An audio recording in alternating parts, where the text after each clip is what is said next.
and welcome to Channel World Seed, to those watching us online, and welcome to everybody who's here today in Istanbul joining us for this session. Today is Future Day at the ISF World Seed Congress. It's when we look to the horizon and address the challenges and opportunities that lie ahead for the global seed industry.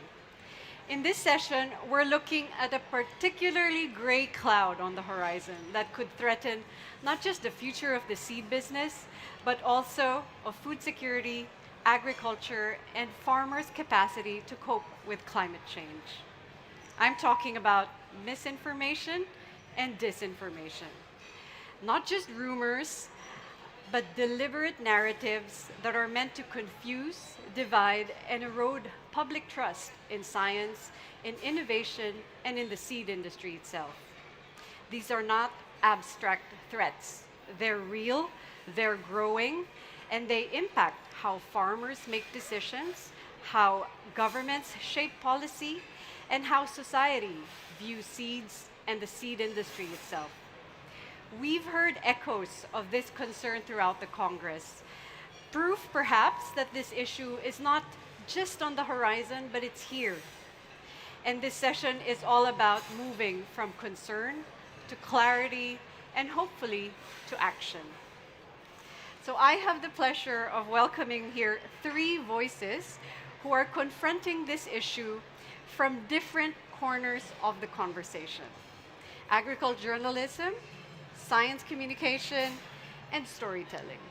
So I have Adrian Bell, Secretary General of the International Federation of Agricultural Journalists; Claire Taylor, who many of you know as a moderator, very skilled moderator, but is here with me as a panelist, as a former ag commentator and a Nuffield farming scholar.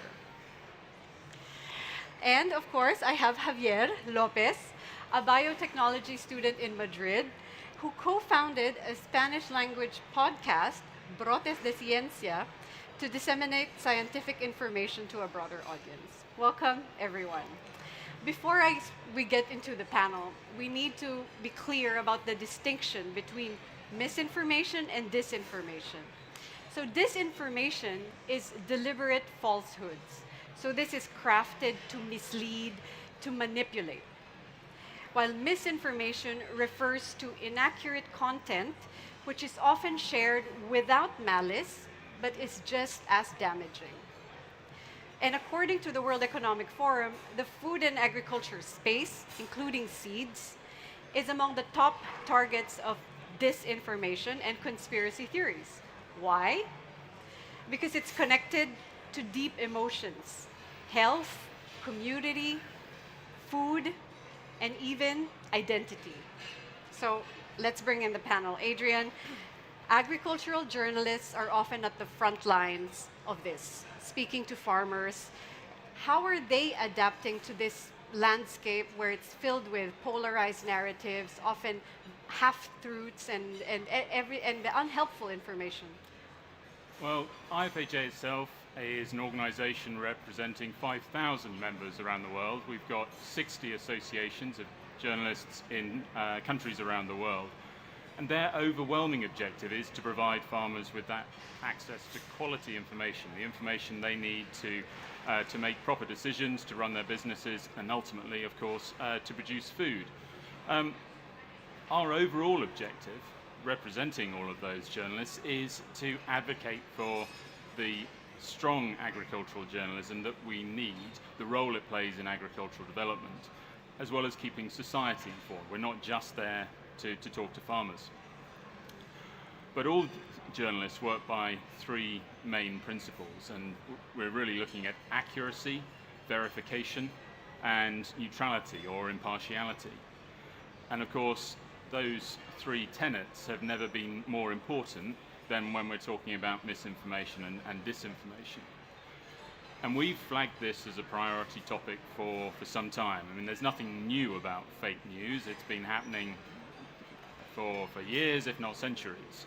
But we've seen this as a priority topic for some time. And part of what we think is the need to allow journalists and communicators across the agri-food system with the tools and the understanding that they need to tackle this properly.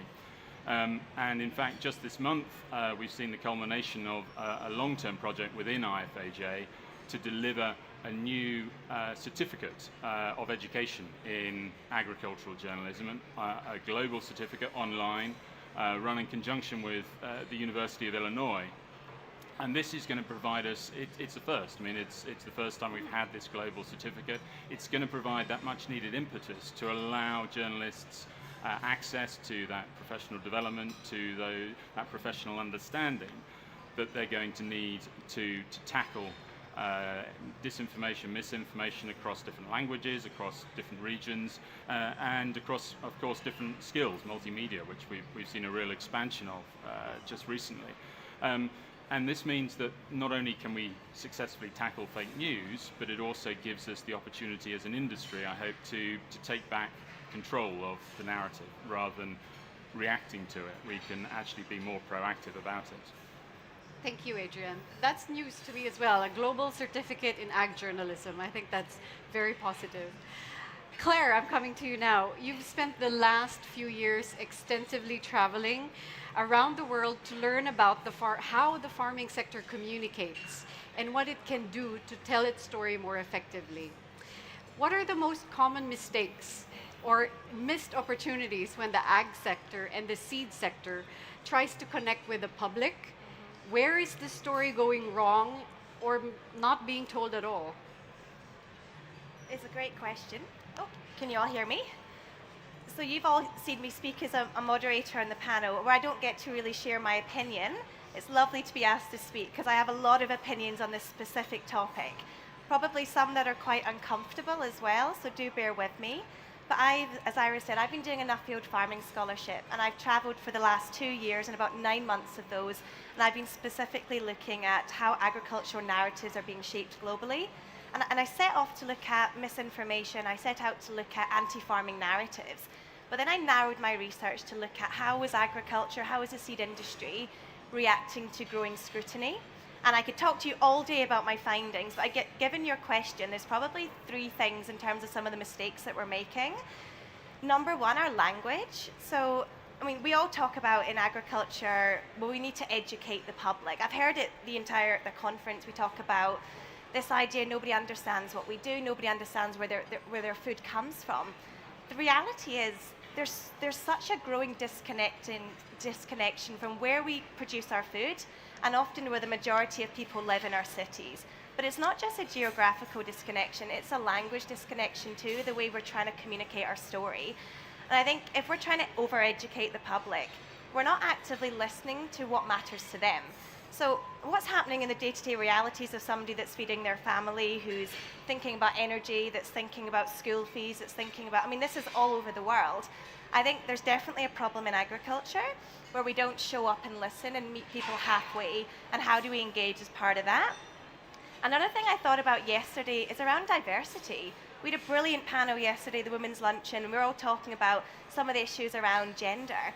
But it's a much bigger conversation. Agriculture isn't doing enough around diversity, and it's not really relatable to the wider public. And that's not just gender. And when we talk about the SDGs, and we all talk often about number 2, but yes, there's gender, number 5, but there's also inequalities. We don't talk about things like sexual orientation. We don't really talk about mindset. We don't really talk about religion. We don't really talk about race. And I think until agriculture really tackles its diversity problem, the public isn't going to engage, because we need to relate. We need to see people that we relate to. We've got to call out boards. You've all heard the term, the standard we walk past is the standard we accept. So we've got to be more vocal in calling it out if we want to connect. That one. I think I've talked for too long, so I'll leave my third one to later in the discussion. Thank you, Claire. I'm moving to Javier. Javier, I've listened to your podcast. It's quite a creative initiative, I think. What inspired you and your peers to start it? Well, we actually started this podcast during the COVID lockdown, where nobody was talking to anybody, not because we didn't want to or because we naturally formed silos, but because we were locked down. So what we wanted to do is to create a space to actually foster this communication, to foster this exchange of opinions, because it wasn't happening. So part of this was really to disseminate science and to make it in a way that's accessible Yeah. to who we wanted to communicate to. What we were doing was peer-to-peer communication, students interviewing professors for other students. In that sense, we didn't have any credibility problems because you tend to believe your peers. So that's what we wanted to do, create a space to foster communication and to do it within peers. And just to follow up to that, like, have you seen the impact of what your podcast has done? Because I've seen that you had 74 episodes as of last year. Well, people got to know things they didn't know. And they got to know their own teachers in another perspective. A teacher would only come to class, give the lecture, and then go back home. What we did is create a space for the teacher to tell, look, this is where I'm working, this is what I'm doing. And students responded very positively to that. They were also very curious about what was going on in the same building, really, but in a place that wasn't accessible to them prior to our podcast. That's great. Thank you. And so I recommend everyone to Spanish speakers if you can listen to Javier's podcast. It's really interesting. Now, okay, we talked a lot, I mean, in the past within ISF about combating misinformation and false narratives. But I think the call to action has gone beyond myth busting. We're beyond myth busting because there's a bigger problem to that. So I want to talk to you about that, like moving beyond just challenging these falsehoods. How do we build trust? How do we regain trust, especially from the public who has probably consumed a lot of misinformation about the industry? Adrian. I think we need to adopt a better sense of positivity with everything we do. It's very easy to feel that the industry as a whole, and specifically today, obviously addressing the seed industry, that we can often be seen to be on the back foot. So we need to be more positive, more proactive, more willing to talk up the benefits of this great industry in which we work. Stories, good, wholesome stories that can demonstrate the benefits of the seed industry, that it's a force for good, alongside being a source of food. And those are critical messages to get across. Particularly in seeds, we need to communicate that they're too valuable a resource to just leave to chance.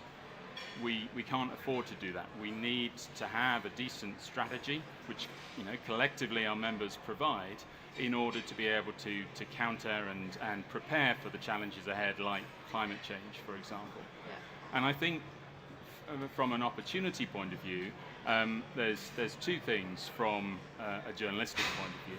Firstly is the engagement.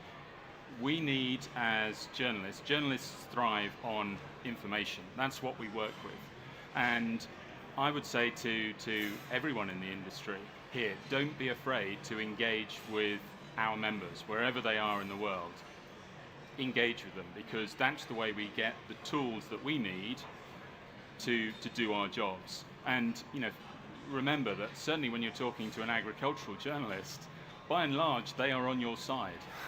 Yeah. Yes, they're going to remain neutral, they're going to remain impartial to the story that you're telling them, but they're there to communicate what's going on in this industry. So they will always apply those objectives, the accuracy, the verification, the neutrality, but you need to be willing to engage with them. The second part of that, I think, is about how we build that positivity, and particularly how we address the misinformation.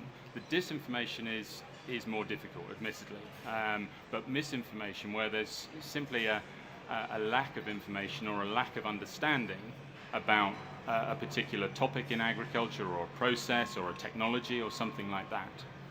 And I'll give the example here of a project that one of our members back at home in the UK has set up. She's set up an organisation called Just Farmers, and it exists to put people in the farming industry, but predominantly farmers, everyday farmers, out there in front of the media. They're trained, they're given media briefings and everything like that. So that when there's a journalist from the BBC or CNN or the Times or something like that wanting to talk accurately about an agricultural topic that's broken through into wider news, they've got someone to talk to who can tell it like it is, who can provide that credible story that's not seen as, well, they would say that, wouldn't they? They're able to tell the story and to put that human face on it. And it's those sorts of initiatives we need to think about and bring through and work harder at. Thank you, Adrian. How about you, Claire? So in your experience, where do you see the opportunity, the greatest opportunity for us to reshape the narrative? And just listening into what Adrian was saying, so Anna Jones is the journalist he's referring to. She's a friend of mine. What she's doing is amazing because she's empowering individuals to tell their story in the face of scrutiny. So what she does is amazing. And your points around being proactive, about telling stories. I mean, we've heard this the entire conference. We're great story writers, but we're not good storytellers. I think that's really important. And just to sort of, I guess, pull on your point around being proactive, there's a quote that I really resonate with, and it's the famous quote. Many of you will recognize it by the former US Secretary of State, Henry Kissinger. He talks about deeds done in peacetime are better than money spent in war. But often in agriculture, we're on this reactive street. We're not actually investing in good times. So we've got Adrian here, invest in journalism early, but do that before there's a problem. So we're talking about seed technologies. We're talking about, I mean, yesterday, a fascinating panel on some of the kind of gene-edited products coming in. Think about what are the questions down the path? What are the uncertainties? What are the fears? Get ahead of it and build trust of the different people, the different stakeholders who are outside your industry, who can back you and support you. I think that's really important. And taking accountability for our mistakes is really important. And because Adrian talked about storytelling, I was going to tell you a story. When I was traveling as part of my Nuffield, I was in Kenya. And I was basically visiting one of the biggest macadamia and avocado farms in the country. And the reason I went there was because they'd basically been the victim of a really big media scandal. And as a result, I'm not going to get into too much of the story, but they initially lost all their retail contracts in other countries. Huge scandal, huge upset. And I wanted to understand, how did they come back from that? How did they rebuild trust after this? And they took full accountability for certain things. And they decided to go forward with addressing every issue in their organization. And in Kenya at the time, they were talking to me, they said, look, we're always going to have an imperfect record. But people aren't looking for perfection, they're looking for honesty. And I think that's something we've got to be more confident about. There's going to be problems, there's going to be imperfections, but just own it before someone else tells the narrative for you. Because if you get out in the front foot and say, this is what's gone wrong in the past. We had a question yesterday around GMOs. We were terrible at communicating GMOs, and now we're in a situation where we're having amazing conversation around gene editing. It is so exciting, but we need to make sure we don't go down the same track. So get ahead, think about our communication, it's going to be so important. Thanks, Claire. And how about you, Javier, in your own peers and community? Where do you see the biggest opportunity for the seed industry now that you've discovered it here in the Congress? Where can we build trust? How can we build trust? Well, honestly, to me, the biggest opportunity lies in the awareness of the sector itself. These messages you've said about being proactive, about educating, getting ahead of things, but also about putting the microphone to the farmers and having them tell their story. It's not only communicators and journalists telling this. Throughout these past days, we've heard a lot of very important people from the seed sector telling this. We've heard Ibrahim Dumakli, the Minister of Agriculture and Forestry, saying we have to inform the public. I think that's super exciting to have somebody that high up in politics, in agriculture, also saying it is our duty not only to produce seeds, not only to like business as usual, but also to inform. So if this is acted upon, it would be perfect. We're getting an increasingly better understanding of the fact that the food value chain is a very long chain, and we have to talk to every link of that chain. And that mixed with the responsibility we have to inform, I think it's a very good breeding ground precisely to create these new communication initiatives. So I look forward to how the seed sector will communicate in the future, but honestly, I'm very optimistic about it.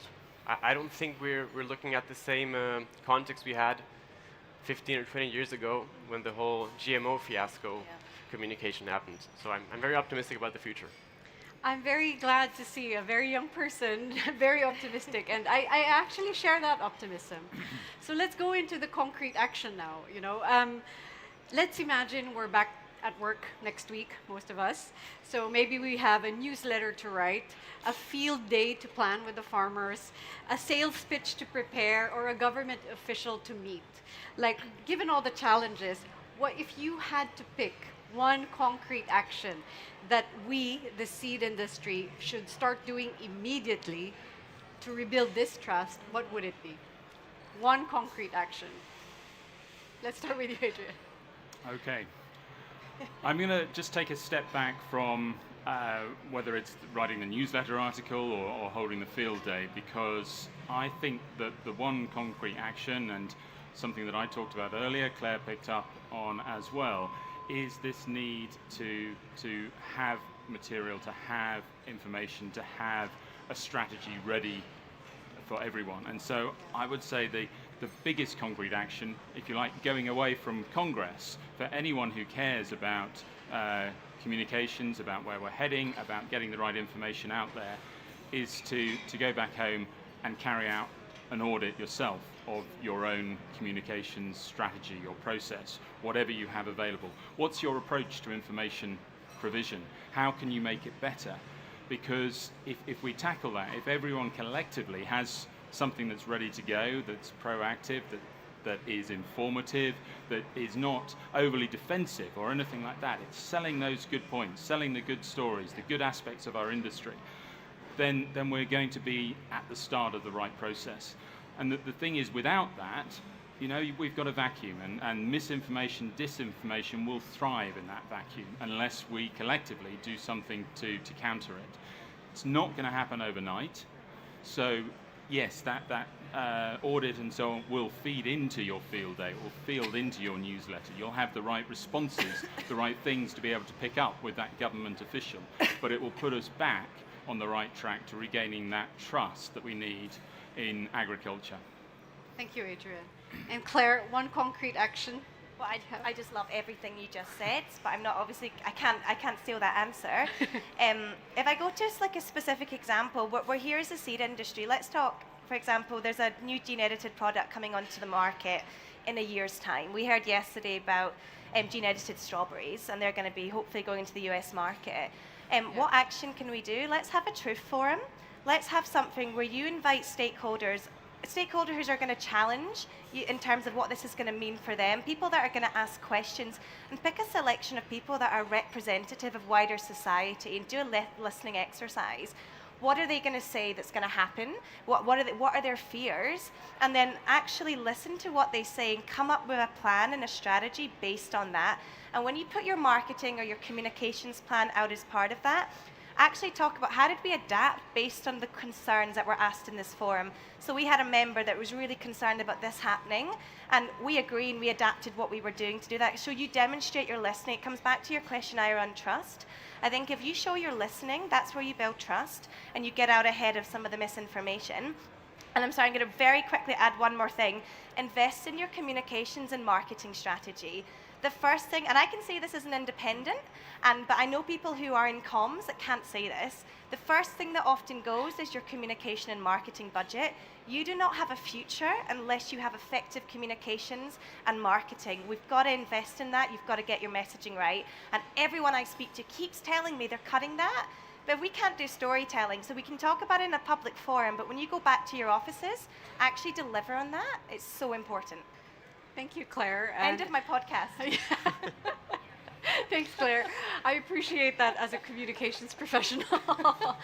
Javier, how about you? One concrete action that we can do immediately in the sector. One concrete action, open up a TikTok account. I mean, if you want to communicate to the youth or to whoever, you have to be where your audience is. Want to communicate with farmers? Go to farmers. Ask them about their concerns. Put a microphone to them. Want to communicate to the youth? You'll probably need to be on social media, on TikTok, or whichever. My point is that you have to be where your audience is. You can't expect them to come to you. I think the ISF is very much engaged with that in inviting us, the Next Generation in Agriculture Impact Network, to share our views here. And given the fact that we know that we have to involve every part of this long chain, I think it's only natural that we also try to be at every part of this long chain in the food value creation.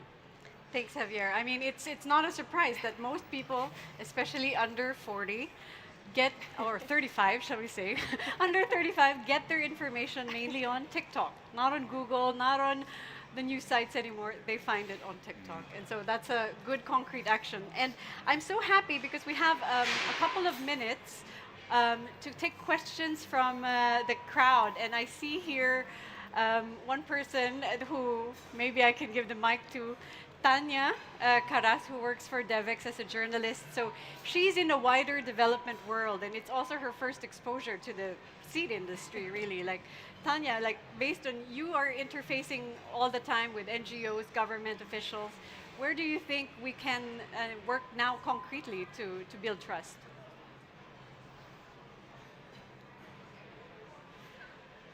Does it work? Oh, we're dealing with the mic. There we go. Okay. Yeah, thank you so much for the question, Airah, and thank you for having me. I think something that really strikes me as somebody who works in, I cover international development. Devex, we write for an audience of global development professionals. So the universe that I'm primarily in is, the UN space, the COP, not as much the trade. The seed trade is something that we don't write enough about because we just, even as journalists covering international development, we don't even know as much as we should about this. So I think I would agree with much of what the panelists said, which is just, do your outreach and invite people like me to these types of events so that we can learn and so that we can make connections. Because I think, nuance is so important to these conversations. When you go to somewhere like COP, where somebody like me spends a lot of time, some of the loudest voices, like, yes, you have lots of agriculture representatives there, but some of the loudest voices are the ones on the sidelines. Sorry, not on the sidelines, on either end, right? So you have like the super gung-ho climate activists and the animal rights activists, and they're so loud and, talking about big ag, and it's always a negative connotation. And so as journalists, we just hear a lot of that and are absorbing a lot of that. And so I think coming to something like this, we can learn about the incredible nuance in these conversations and also see that, everyone really has the same goals, which is, protecting food security for the future. And of course, there are many different ways to go about that. But I'm just really struck by how here at the World Seed Congress, a lot of the same exact conversations are being had at COP and at these other development-focused conferences. So, thank you, Tanya. We're out of time, but for those who are here with us in the studio, we're going to continue the conversation at the Future Generation Corner. So we'll take 15 minutes to do some Q&A there. And for everyone else tuning in online, thank you so much for following Channel World Seed. We're so happy to have you follow this Congress, even without being here with us in Istanbul. And if I could just summarize mainly what we were talking about, it's about a clear, compelling message. It's about investing in a strategy, but also in your communications budget.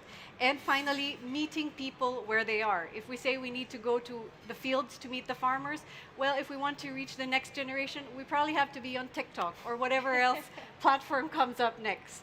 So thank you so much to my panelists. For those tuning in online, stay tuned for the next session here on Channel World Seed. Bye for now.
you.